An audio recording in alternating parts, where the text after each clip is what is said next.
الحمد لله رب العالمين والصلاة والسلام على أشرف الأنبياء والمرسلين وعلى آله وصحبه أجمعين اللهم لا سهل إلا ما جعلته سهلا وأنت تجعل الحزن إذا شئت سهلا.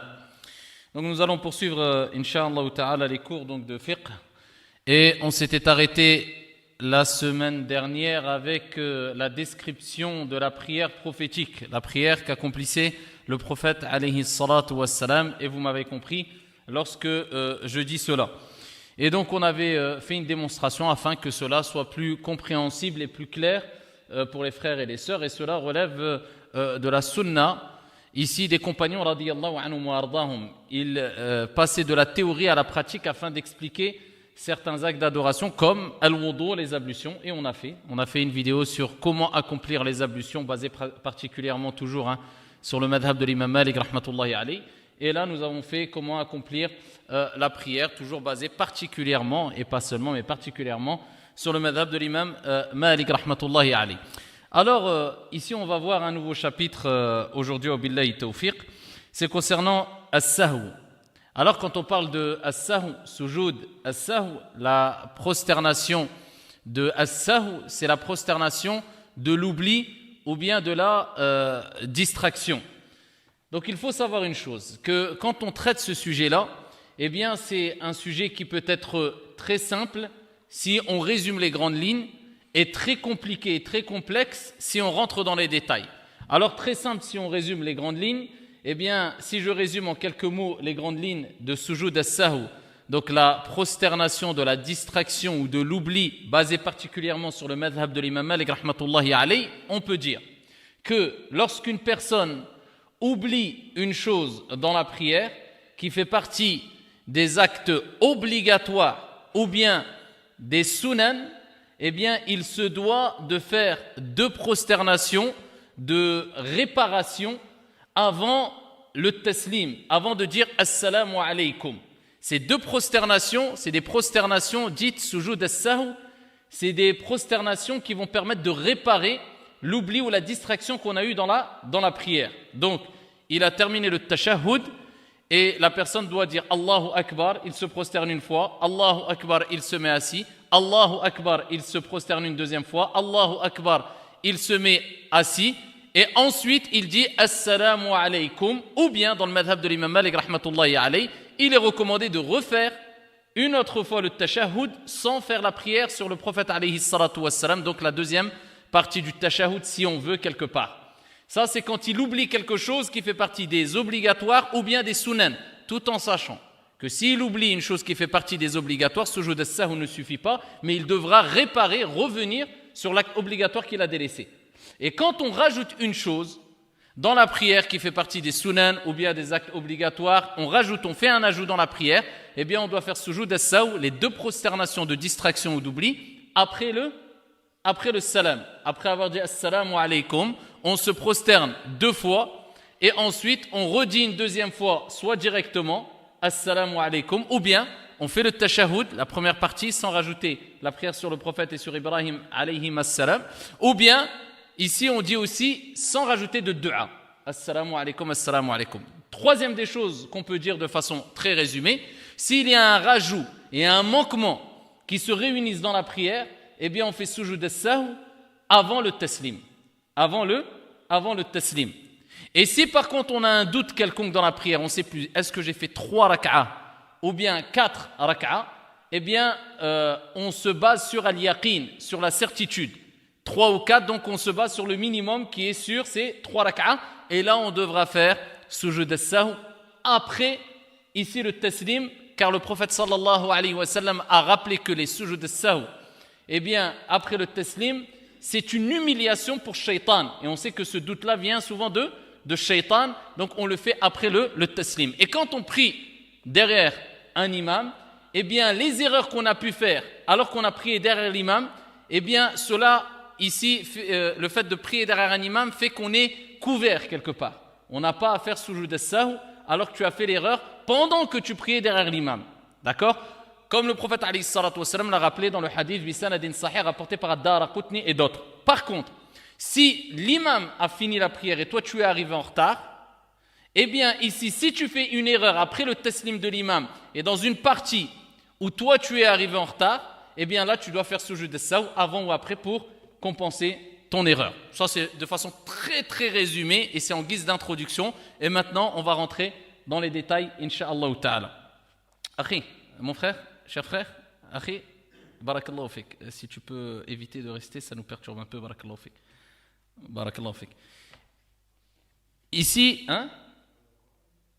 Non, le mieux, c'est que quand il y a un cours de sciences, comme l'imam Malik rahmatullahi alayhi a vu un de ses élèves s'asseoir, ici se lever pour faire de rakat, il a dit si tu savais pourquoi tu t'es levé, est moins meilleur que ce que tu as délaissé, c'est-à-dire les assises de sciences. C'est préférable d'écouter une assise de sciences. De plus, c'est que ça nous perturbe un peu le fait d'écouter de la récitation. D'accord?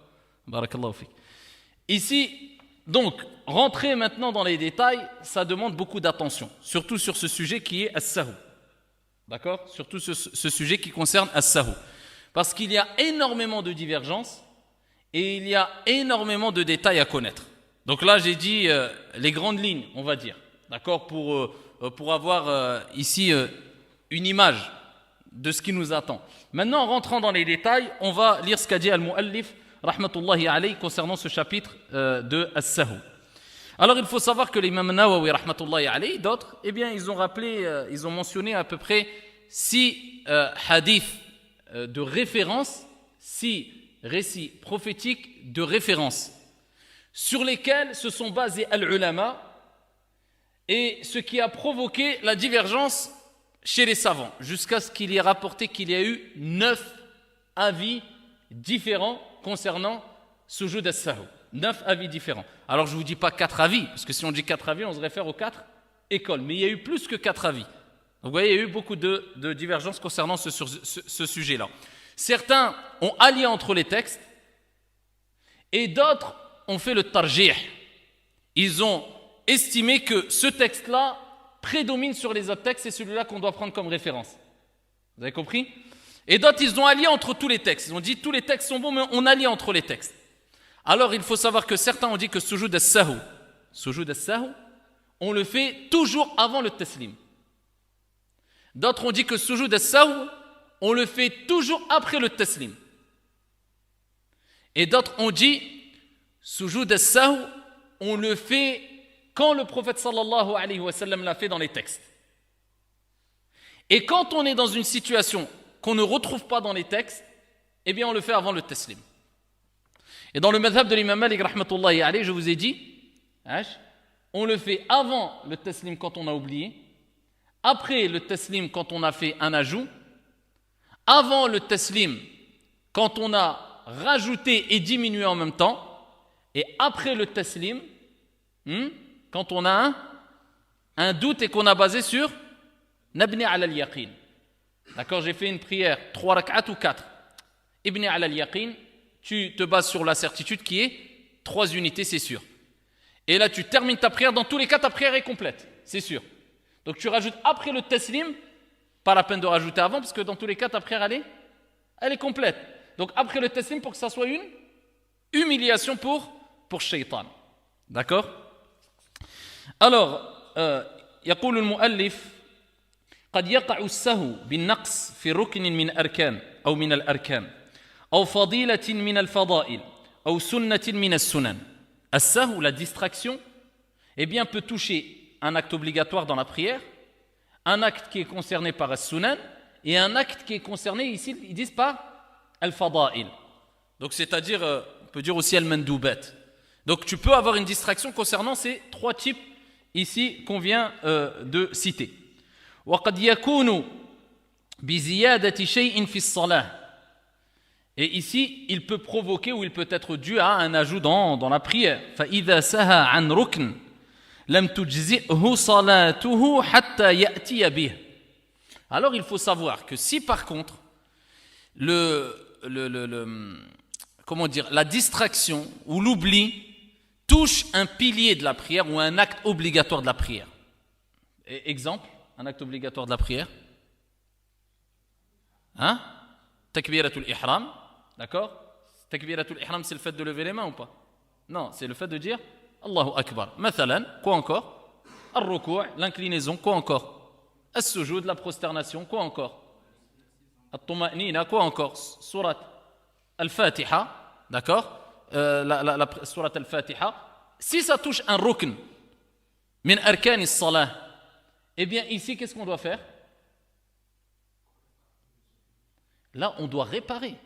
Tu ne peux pas te dire, je fais sujoud as-sahw, je vais faire les deux prosternations, ici, avant ou après, ici le taslim, et cela suffira. Non, parce que là, le rukn, c'est pas pareil. Tu dois compenser, c'est un acte obligatoire. C'est un acte obligatoire de la prière. Comment on rattrape? Comment on fait? Eh bien, on revient sur l'acte, ni plus ni moins. Ok? On revient sur l'acte.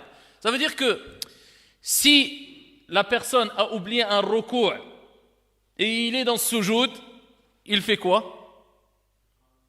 Il revient dans un ruku'. C'est clair ou pas? Quelqu'un a oublié de lire surat al-Fatiha, il revient dans surat al-Fatiha. Quelqu'un a oublié une sajda, il revient dans la sajda, dans la prosternation. C'est-à-dire que tu dois revenir vers l'acte obligatoire que tu as délaissé. Mais si tu es arrivé à la deuxième unité de prière, à la deuxième raka'a, et l'oubli du pilier ou de l'acte obligatoire s'est accompli dans la première raka'a, eh bien tu as le droit de revenir seulement si tu n'es pas arrivé encore au ruku' de la deuxième raka'a. Vous avez compris? Quelqu'un est dans la deuxième unité de prière et il sait qu'il a oublié un acte obligatoire ou un pilier dans la première unité de prière. Et il est dans la deuxième unité de prière, il est debout, il ne s'est pas encore incliné. Eh bien, il revient dans ce qu'il a oublié. Par contre, s'il a dépassé le ruku' de la deuxième raka'a, il a dit Allahu Akbar, Subhana Rabbi al-Azim. Subhana Rabbi al-Azim, ça fait partie de quoi? Des sunan? Al-Mandoubat. Donc, il a dit Subhana Rabbi al-Azim, Sami'a Allahu liman hamida Rabbana wa lakal hamd. Il dit, Ah Rabbi, j'ai oublié un rukn de la première raka'a.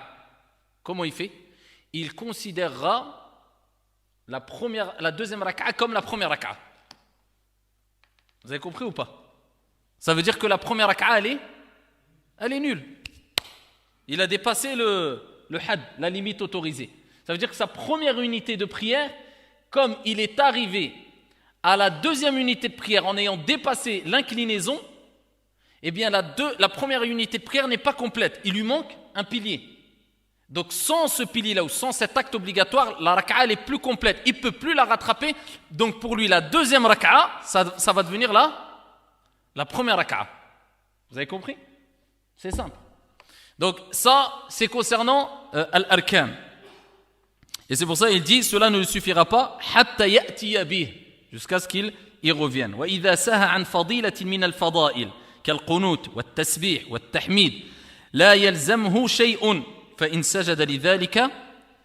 Ici, il parle de quoi al-fada'il? Ou bien on dit al-mandoubat. Si, par contre, il a eu une distraction, un oubli concernant al-fada'il.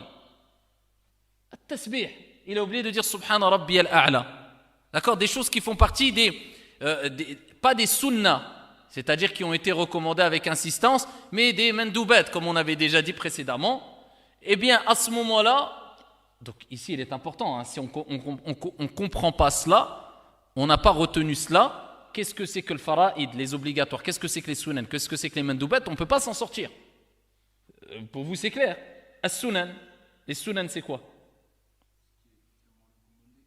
C'est quoi? Donnez-moi des exemples. Tashahhud, d'accord? Il y a quoi encore? Dire Sami Allahu liman hamida. D'accord? Ça fait partie des sunan. Takbiratul intiqal. Allahu Akbar. Certains le considèrent comme plus léger, mais takbiratul intiqal. D'accord? Surat ba'd al-Fatiha. D'accord? Donc ça, c'est des choses qui font partie des sunan. Vous suivez bien? Donc sujoud as-sahw, ça concerne quoi?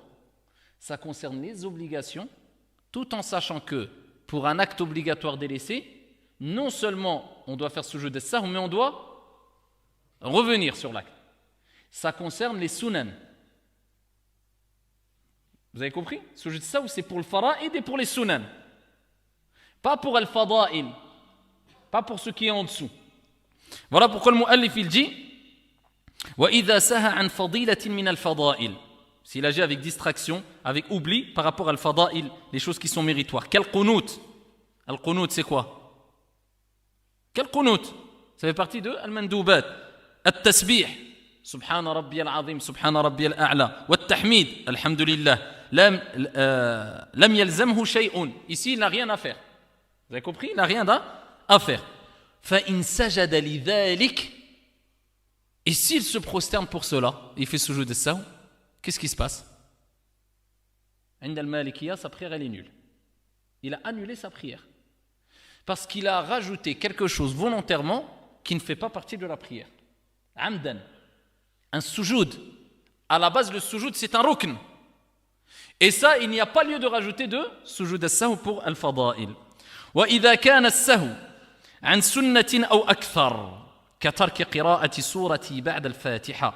Si le sahw concerne une sunna ou plus qu'une sunna, d'accord, une sunna ou plus qu'une sunna, كَتَرْكِ قِرَاءَةِ سُورَةِ بَعْدَ الْفَاتِحَةِ, comme le fait de délaisser une sourate après sourate al-Fatiha. جبر النقص بسجدتين يسجدهما بعد التشهد الأخير وقبل السلام. جبر النقص. Donc ici, qu'est-ce qu'il fait? Le fait d'avoir diminué une sunna ou plus, cela, eh bien, implique le fait de se prosterner avant ou après le salam? Avant le salam. Avant le salam. D'accord? Donc, si quelqu'un va laisser le tashahhud, il va laisser surat al-Fatiha, il va laisser une sourate après surat al-Fatiha, il va laisser dua al-Qunut, il va délaisser. Eh bien, si. Afwan, surat ba'd surat al-Fatiha, qu'est-ce que je dis dua al-Qunut? Une sourate après surat al-Fatiha, ou bien al-Tashahhud, ou bien les sunan comme takbiratul ihram, etc., takbiratul intiqal, eh bien là, il devra faire, s'il l'a oublié, il devra faire sujoud qabla salam. C'est ce qu'on avait dit précédemment. Alors certains considèrent qu'il y a des sunan qui sont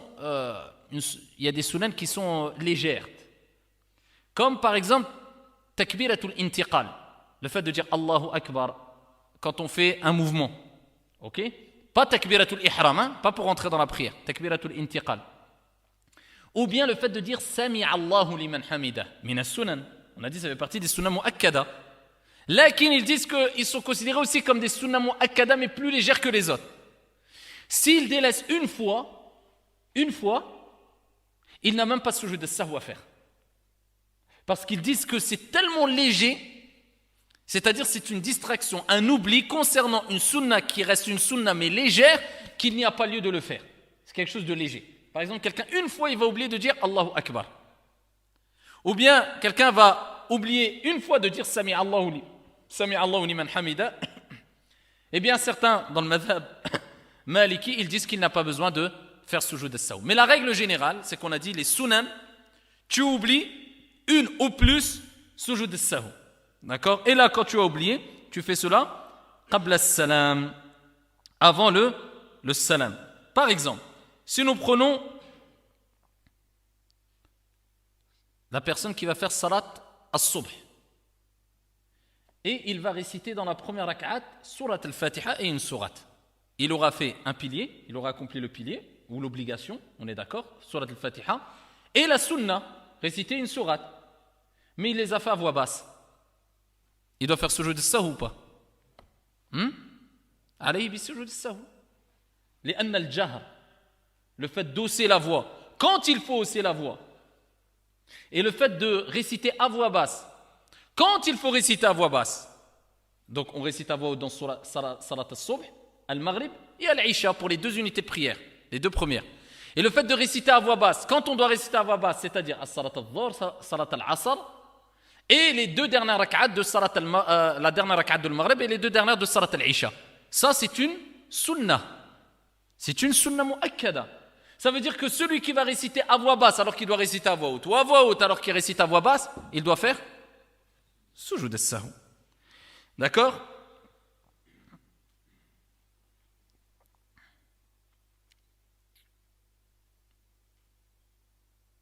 نعم. وهذا السجود في حكم السنة لأنه عوض عنها. Et ce sujoud-là, eh bien, est considéré comme une sunnah parce qu'il remplace, d'accord, un acte qui est quoi? Qui est sunnah. Donc ce sujoud-là, on va dire, tu l'as fait parce que tu as délaissé une sunnah. Ce sujoud-là est une sunnah. وإذا كان السهو بزيادة شيء مما يكون عمده مبطلا لها كزيادة ركعة أو سجدة فليسجد بعد السلام على صفة السجود القبلي. On dit السجود البعدي et السجود القبلي. D'accord? C'est-à-dire le sujoud après, al-ba'di et al-qabli. Eh bien là, si quelqu'un va rajouter une chose, eh bien à ce moment-là, il devra faire sujoud après le taslim, comme je vous ai expliqué cela précédemment. فَلْيَسْجُدْ بَعْدَ السَّلَامِ عَلَى صِفَةِ السُّجُودِ الْقَبْلِ de la même manière. Alors, je vous ai dit, dans le madhab de l'imam Malik, rahmatullahi alayh, eh bien eux, ils considèrent qu'on doit rajouter un tashahhud. Mais quand ils disent de rajouter le tashahhud après sujoud as-sahw, c'est pas avec la prière sur le prophète et Ibrahim, hein? C'est pas Allahumma salli ala Muhammad, non, c'est que at-tahiyyatu lillah, az-zakiyatu lillah, at-tayyibatu as-salawatu ila akhiri. D'accord? Donc ils disent c'est que la première partie. Ça c'est le mashhour fil madhhab. Lakin il y a d'autres paroles dans le madhhab de l'imam Malik, comme l'a rapporté Ibn Abd al-Barr rahimahullah ta'ala, qui rapporte que ce qui est le plus authentique et clair d'après les textes, c'est que il n'y a pas lieu de répéter le tashahhud. C'est pour ça, ici dans certaines autres écoles, ils considèrent que quand tu fais sujoud as-sahw, avant le taslim ou après le taslim, tu ne rajoutes pas de tashahhud. Voilà, tu ne rajoutes pas de tashahhud. Celui qui ne rajoute pas, c'est la parole de Ibn Abd al-Barr aussi al-Maliki, rahmatullahi alayhi, c'est un qawl ind al-Malikiya. Celui qui veut prendre le mashhour dans le madhab de l'imam Malik, ils ont leur argument aussi, c'est ils rajoutent un tashahhud sans dua et sans prière sur le prophète alayhi afdalus salati wa azkat taslim. C'est clair, c'est-à-dire que il va finir le tashahhud premier, il fait Allahu Akbar, Allahu Akbar, Allahu Akbar, Allahu Akbar. Al-Mashhour, il rajoute un tashahhud sans dua et sans la deuxième partie, c'est la prière sur le prophète, et ensuite il dit Assalamu alaykum. Ensuite il dit Assalamu alaykum. Et sinon il fait de la même manière pour après la prière. Wa idha ijtama'a naqsun ma'a ziyadatin ghallaba hukm an-naqs wa sajada qabla as-salam. Il dit si il y a un rajout, tu as rajouté quelque chose dans ta prière et tu as diminué quelque chose dans ta prière, c'est ce que je vous ai dit précédemment, eh bien c'est quoi qui va primer? Eh bien, c'est un naqs. C'est un naqs. C'est ce qu'il y a de, c'est-à-dire le fait que tu as diminué. Parce que tu as rajouté quelque chose et tu as diminué. Et donc là, il devra faire le taslim qabla as-salam, avant le salam. ومن شك في صلاته فلم يدري كم صلى ثلاثا أم أربعا مثلا فإنه يبني على اليقين وهو الأقل ويسجد بعد السلام. Ce que je vous ai dit tout à l'heure. Alors, celui qui va avoir un doute, j'ai fait 3 ou 4, il dit j'ai fait 3. Et le prophète sallallahu alayhi wa sallam a rappelé que celui qui va se prosterner après le taslim, c'est une humiliation pour shaitan. Donc ici, comme sa prière dans tous les cas elle sera complète, il en fait 2 après le taslim pour que ça soit une humiliation pour shaitan. Alors, il faut faire la part des choses entre celui qui doute, ça lui est arrivé de douter, il ne sait pas, j'ai fait 3 et 4, et celui qui est touché de wasawis. Parce qu'il y a des personnes, c'est plus un doute qui va venir, qui peut venir naturellement, mais c'est un doute qui se répète tellement qu'il est malade. C'est quelqu'un qui est malade, il est touché par al-wasawis, ces insufflations sataniques. Donc toujours il doute, jusqu'à ce qu'il refait sa prière carrément. Et ça, c'est la personne qui est touchée de wasawis et de jahl. Et le waswas, celui qui est touché de waswas, en général, il est touché d'ignorance. Parce que l'ignorance, nous disons par l'ignorance, tout simplement parce qu'il, s'il connaissait vraiment ce sujet-là, il aurait su qu'il n'y a pas besoin d'annuler sa prière, mais qu'il pouvait compenser. D'accord? Ou réparer sa prière. Et al-wasawis, c'est quelqu'un qui est touché par al-wasawis, on ne peut pas lui dire base-toi sur le minimum, parce que là, ce n'est pas un doute naturel qui peut toucher tout le monde, c'est une maladie. Lui, on va lui dire, si tu te demandes, j'ai fait 3 ou 4, eh bien, tu considères que tu as fait? Non. 4. Parce que lui, il doit lutter contre al-wasawis. Lui, il est malade. Lui, il est en train de... C'est Shaitan qui joue avec lui. Pour combattre ici Shaitan, eh bien il ne se dit pas je base sur le... Parce que lui, celui qui est touché de wasawis, toujours il va jouer la sécurité. Il va dire non, je préfère refaire ma prière. Ah, j'ai le choix 3 ou 4, ah bah je prends 3. Il ne va jamais dire il ne va jamais être laxiste. Pour combattre cela, 3 ou 4, lui il est touché par le wasawis, il se dit j'ai fait 4. Le fait de dire 3 ou 4, ça vient de shaitan. Et c'est pour ça que il est rapporté que celui qui est atteint de waswas, doute malédictif, insufflation du diable, son doute n'est pas à considérer du tout. Par exemple, s'il a un doute, j'ai fait 3 ou 4, eh bien lui il considère qu'il a fait 4. Ceci pour s'opposer aux insufflations du diable. Et ça, on le retrouve ces paroles-là dans le Sharh du Matn d'Ibn Ashir de Mayyara al-Maliki rahmatullahi alayhi. Il dit ceci pour s'opposer aux insufflations du diable et il fera à la fin de la prière le sujoud ba'di ou bien qabli. Il a fait 4. Ba'di, après. D'accord? Le sujoud ba'di. Les 2 prosternations réparatrices après le salam. Pourquoi ba'di? Il est touché de quoi lui? Insufflation de qui? Shaitan. Les sujouds qui viennent après sont une humiliation pour Shaitan. Il continue dans cette lancée-là. Combattre Shaitan. Donc ici, il dit 3 ou 4. Lui, c'est quelqu'un qui est touché par la maladie. Et est considéré, comme dit Al-Qadi, Abdel Wahhab, rahmatullahi alayhi, est considéré comme atteint de waswas, celui ou celle qui est atteint par cela pendant chaque prière. Pendant chaque prière. Quelqu'un qui a des doutes dans chaque prière, lui, tu lui dis, tu es malade. Quelqu'un va nous dire, comment je sais si je suis malade ou pas? Chaque prière, il a des doutes. Ou 1 ou 2 fois dans le même jour. Et ça, c'est général. Quelqu'un qui a des doutes dans les ablutions, au moins 1 ou 2 fois par jour, celui-là, il est touché par le wasawis, dans les ablutions. Quelqu'un qui a des doutes à chaque fois, 1 ou 2 fois dans la prière par jour, celui-là est touché par les doutes al-wasawis fi salah. Quant à celui ou celle à qui cela n'arrive qu'après 1 jour ou 2, alors à ce moment-là, ce n'est pas le wasawis. Vous avez compris, ça c'est pas de al-wasawis. Alors, quelques petits points importants. Si l'imam fait sahou, on fait avec lui ou pas? On fait avec lui. Ok? Il fait sujoud de sahou avant. On est avec lui dans la prière. On fait sahou avec lui. Il fait sujoud de sahou après. Assalamu alaikum, assalamu alaikum. L'imam il fait sujoud de sahou. Tu fais quand? Tu continues ta prière, toi. Parce qu'il a fait le taslim. Il est sorti de la prière. Toi, tu termines ta prière. Par contre, tu dois faire sujoud de sahou après ton taslim à toi. D'accord? Tu rattraperas le sujoud de sahou après le taslim quand toi, tu as fini ta prière. Parce que lui, dès qu'il a fait assalamu alaikum, il est sorti de la prière. Donc ici, toi, tu continues, tu rattrapes ta prière. Et quand tu auras fait le taslim, toi, de même, tu rattraperas ce que a fait l'imam, le sujoud as-sahou. Ok? Et si on rattrape moins d'une raka'a avec l'imam, ça c'est la personne qui est dans ce cas-là, c'est la personne qui arrive en retard, on est d'accord? Sinon on n'en parle pas. S'il est arrivé avec l'imam, il commence jusqu'à la fin, l'imam fait salam alaikum, l'imam fait sujoud as-sahou, après on le suit, on fait sujoud as-sahou, l'imam refait taslim, on refait taslim. Moi je parle de celui qui arrive en retard, c'est-à-dire l'imam a fait taslim et lui il a rajouté quelque chose. Donc lui, il termine sa prière, toi tu n'as pas terminé. Tu as fait salam de toute manière automatiquement. Toi il a fait salam alaikum, dès qu'il a terminé, tu te lèves, tu vas prier. Tu ne vas pas te lever. Toi tu termines ta prière. D'accord? Mais par contre, si on rattrape moins d'une rak'at avec l'imam, on n'a pas le droit de faire sujoud sahou par rapport à, on n'a pas besoin de faire sujoud sahou par rapport à son erreur à l'imam. Pourquoi? Tu l'as perdu la rak'a. Tu n'as pas participé avec une rak'a complète avec lui où il se serait peut-être trompé, ou tu n'as pas participé complètement, tu as perdu même une rak'a. Même une rak'a plutôt tu ne l'as pas eu. Donc là, tu n'as pas de compensation à faire. Tu n'as pas de sujoud de sahou à faire parce que tu n'as rien fait. Ici, tu n'as même pas gagné une rak'a. Et comment on gagne une rak'a avec l'imam? Quand tu peux te dire j'ai gagné au moins une rak'a, donc al-jama'a, le groupe, la prière en groupe avec l'imam. Quand tu as gagné quoi?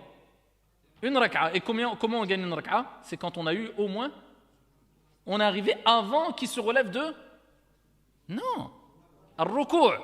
La référence, je vous ai dit, c'est toujours al-ruku'. Le prophète alayhi salatu wa salam, il a donné comme référence al-ruku'. Donc quand la personne se lève du ruku', vous voyez pourquoi précédemment je vous ai dit, si toi tu as laissé ou raté un acte obligatoire de la première unité de prière, tu dois revenir dessus, sauf si tu es arrivé à une nouvelle raka'a. Et c'est quoi la nouvelle raka'a? C'est quand tu as passé le deuxième ruku'. D'accord? Toi tu rentres dans la mosquée, tu rentres avec l'imam dans le ruku', tu as gagné la raka'a. Si l'imam s'est relevé de ruku', tu rentres, tu dis Allahu Akbar, t'es debout, tu l'as perdu cette raka'a. Et si c'était la seule que tu pouvais gagner avec l'imam, tu n'as gagné aucune avec l'imam. D'accord? Le sujoud ba'di. Le sujoud ba'di, c'est le sujoud qui vient après le taslim. Tu dois le faire quand? Inda al-Malikiya, ils disent tu le fais même un mois après, si tu t'en rappelles. Al-Malikiya, ils disent que tu peux le faire même un mois après. Parce qu'ils disent qu'il n'y a pas de limite. Donc, si tu t'en souviens, tu peux en faire autant que d'erreurs que tu t'es souvenu. Bon, en général, la personne qui se souvient, c'est pas un mois. S'il a oublié au bout de 2 heures, il va pas s'en rappeler au bout d'un mois, avec toutes les prières qui sont passées. Mais pour dire qu'il n'y a pas d'espace, ça veut dire que la personne qui se lève, eh bien, qui se rappelle qu'il a oublié quelque chose qui fait partie des sunan, eh bien, s'il a passé même 1 heure, 2 heures, il peut faire sujoud as-sahou, sujoud ba'di. Celui qui a délaissé le sujoud qabli. Sujoud qabli, c'est quoi? Sujoud avant le taslim. Donc sujoud as-sahou, on se comprend maintenant, c'est les 2 prosternations. Il l'a oublié. S'il a vraiment oublié involontairement, il peut le faire après le sujoud. D'accord? Il va le faire à la place du sujoud ba'di. Lakin s'il le fait volontairement, eh bien ici c'est interdit pour lui de le faire. Il peut le faire, mais certains disent il a fait un péché. Il ne peut pas le faire après, parce que ce n'est pas son endroit du tout. Ok? Ça c'est concernant le sujoud ba'di. Si on oublie des sunan, par exemple on va oublier 2 sunan, ou 3 sunan, ou plus. Vous suivez bien? Tu vas oublier plusieurs sunan. Donc tu dois faire sujoud as-sahou.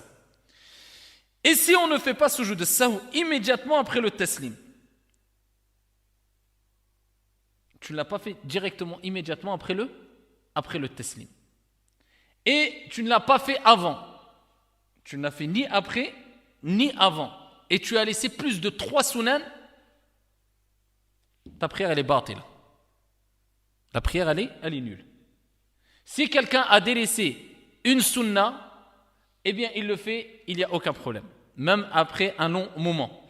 Mais si tu as laissé 3 sunan ou plus, et la plupart ils prennent comme référence 3 sunan ou plus, et que tu n'as fait ni sujoud as-sahou, ça dépend après du cas, est-ce que tu avais oublié ou tu avais rajouté, donc avant ou après. Donc si tu n'as fait ni avant le taslim, ni après le taslim immédiatement, ta prière elle est batila. Alors, le prophète sallallahu alayhi wa sallam, à titre d'exemple, il y a le hadith de Dhul Yadayn. Je vous ai dit, il y a 6 textes authentiques, vous les trouvez, mais je ne vous les ai pas cités pour j'essaie de vous condenser, de vous simplifier au maximum. Le prophète sallallahu alayhi wa sallam, lui-même, ça lui est arrivé d'oublier. Alors, le rapporteur dit, je ne sais plus si c'est salat al-dhuhr ou bien salat al-asr. Le prophète alayhi salatu wa sallam a prié et il a fait 2 rak'ah. Il a fait ce taslim, salam alaykum. Il s'est retourné, il est parti s'accouder sur un pilier en face de la qibla. Et Dhul Yadayn a dit, Ya Rasulallah, est-ce que la prière a diminué? C'est devenu 2 rak'ah? Le prophète alayhi salatu wa sallam, il lui a dit, est-ce que c'est devenu 2 rak'ah ou tu as oublié? Il a dit ni l'un ni l'autre. Regardez, ça c'est le prophète. Alors les gens qui disent, ouais, un tel a oublié. An-nisyan, c'est quelque chose de naturel le fait d'oublier. Le prophète lui-même a oublié. Il a oublié certains versets dans la prière. Il s'est déjà trompé dans la prière ou avoir eu des oublis. Et on en a la preuve ici, que dans la prière il a eu des oublis. Il a oublié 2 rak'ah carrément. Et ici les gens ont regardé Dhul Yadayn et ils ont regardé le prophète, ils ont dit il a raison ya Rasulallah. Parce qu'ils ont entendu le prophète alayhi salatu wassalam dire non, ni l'un ni l'autre, la prière elle n'a pas diminué, j'ai pas oublié. Ils disent si, il a oublié, il a raison, tu n'as pas fait, tu as manqué de rak'a. Le prophète alayhi salatu wassalam s'est levé, pourtant il a discuté ou pas? Il a discuté, il a parlé, ils ont échangé, il s'est levé et il a terminé les 2 rak'a. D'accord? Et il a fait 2 prosternations quand alors? Avant ou après?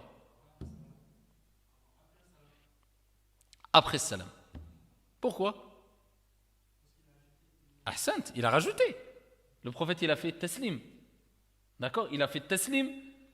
Et lui, ça a été un oubli. Mais on ne parle pas, il a complété l'oubli.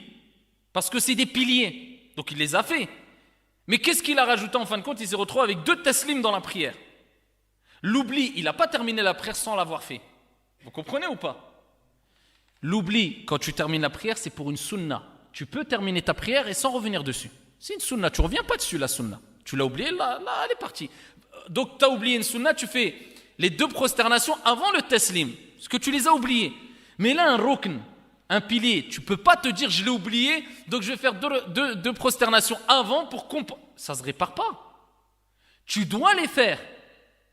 Donc tu as oublié, mais est-ce que tu les as pas faites? Tu les as faites, le pilier. Mais concrètement, tu as rajouté quelque chose. C'est pas tu as délaissé quelque chose, tu as rajouté quelque chose. Ok? Et ce rajout, le fait qu'il avait fait taslim le prophète, qui s'est assis, et il s'est relevé, il a fait les 2 rak'at, et il a rajouté des choses. Donc, il les a fait après. D'accord? Après. Donc ça, c'est parmi les textes qui nous montrent que le prophète lui-même, ça lui est arrivé. Et ça va, quand je dis dans le madhab de l'imam Malik, il a réuni tous les textes pour dire. Donc quand on oublie, on fait avant, quand on rajoute, on fait après. Quand on oublie et on rajoute en même temps 2 choses, on fait... Vous savez, c'est là où est venu et a été mis en place le madhab de l'imam Malik rahmatullahi alayhi. Et ici, il a réuni les ahadith. Ce qui rapporte que, et rappelle que c'est une parole forte dans le madhab de l'imam Malik rahmatullahi alayhi. Si quelqu'un va oublier maintenant concernant un acte qui est un pilier, il dit, il est dans la prière à la 3e rak'a de Salat al-Maghrib. Et il va se dire, j'ai oublié là. Est-ce que j'ai fait takbiratul ihram ou pas? Takbiratul ihram, c'est un pilier ou pas? C'est un acte obligatoire. D'accord? La salata liman lam yaqra bi fatihatil kitab. D'accord? Le prophète alayhi salatu wa sallam, il a dit, il n'y a pas de prière pour celui qui ne lit pas surat al-Fatiha, c'est un pilier. Et de même, takbiratul ihram, celui qui ne commence pas la prière avec takbiratul ihram, il n'est pas rentré dans la prière. C'est l'ouverture de la prière aussi. Donc, ici, il n'a pas de prière, clairement. Celui-là qui va commencer, alhamdulillah, il n'a pas de prière. Il a la 3e rak'a, il a un doute. J'ai prié, j'ai fait takbiratul ihram ou pas? Il fait quoi? Sa prière, elle est nulle. Sa prière, elle est nulle. Là, on rigole pas, c'est un pilier. Et ça, c'est ce qui va te... Tu vas revenir comment? Parce qu'il y a une probabilité que tu n'es même pas dans la prière. C'est pas comme si tu avais raté un rukn. Tu sais que tu es rentré dans la prière. Tu as dit Allahu Akbar, tu es sûr, tu es rentré dans la prière. Mais tu sais pas si tu as fait l'inclinaison ou pas. Bah, tu la rattrapes. Mais là, le problème, le doute vient sur l'entrée de la prière. Donc, le fait simplement que tu aies un doute, ta prière, elle est nulle. Alors, bien sûr, on ne parle pas de celui qui est touché par le wasawis. Tous les jours, il dit, Wallah, je ne sais même pas si j'ai dit Allahu Akbar. Non, celui-là, il a dit Allahu Akbar, khlas.